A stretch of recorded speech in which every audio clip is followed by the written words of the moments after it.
Assalamualaikum warahmatullahi wabarakatuh.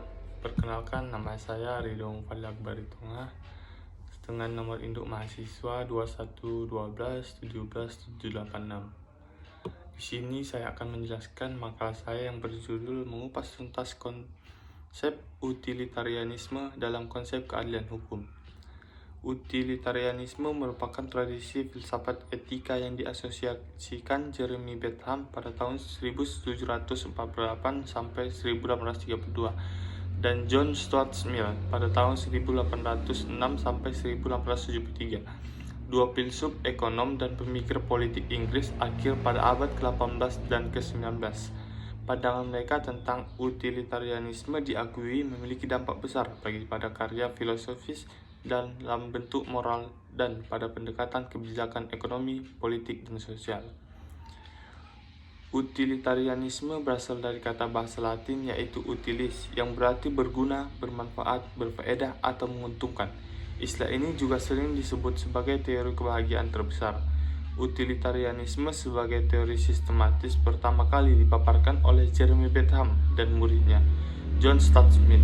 Utilitarianisme merupakan suatu pandangan etika yang berpendapat bahwa yang baik adalah yang berguna, berfaedah, dan menguntungkan. Sebaliknya, yang buruk adalah yang tidak bermanfaat, tak berfaedah, dan merugikan. Karena itu, baik buruknya perilaku dan perbuatan ditetapkan dari segi kebergunaan, keberfaedahan, dan keuntungan. Dari prinsip ini tersusunlah teori 7 perbuatan. Salah satu aliran hukum adalah aliran hukum utilitarianisme. Utilitarianisme atau utilisme lahir sebagai reaksi terhadap ciri-ciri metafisis dan abstrak dari filsafat hukum dan politik pada abad ke-18. Utilitarianisme atau utilisme adalah aliran yang meletakkan kemanfaatan sebagai tujuan hukum. Kemanfaatan di sini diartikan sebagai kebahagiaan. Jeremy Bentham merupakan filsuf utilitarianisme Inggris, ahli ekonom dan ahli hukum teoritis yang memiliki pengaruh besar dalam melakukan reformasi pemikiran pada abad ke-19, baik di Inggris maupun level dunia.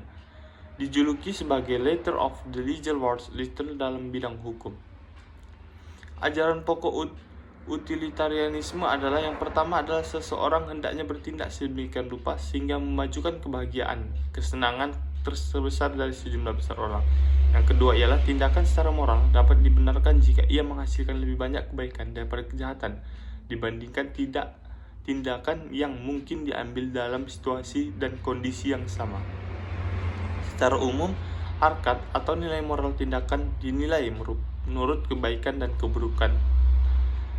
Kriteria yang keempat adalah ajaran bahwa prinsip kegunaan terbesar hendaknya menjadi kriteria dalam perkara etis. Kriteria itu harus ditetapkan pada konsekuensi yang timbul dari keputusan-keputusan etis. Menurut kaum utilitarianisme, tujuan perbuatan sekurang-kurangnya menghindari atau mengurangi kerugian yang diakibatkan oleh perbuatan yang dilakukan, baik bagi diri sendiri maupun orang lain. Adapun misalnya adalah merupakan memperbesar kegunaan, manfaat, dan keuntungan yang dihasilkan oleh perbuatan yang dilakukan. Sekianlah presentasi dari saya. Saya ucapkan terima kasih. Assalamualaikum warahmatullahi wabarakatuh.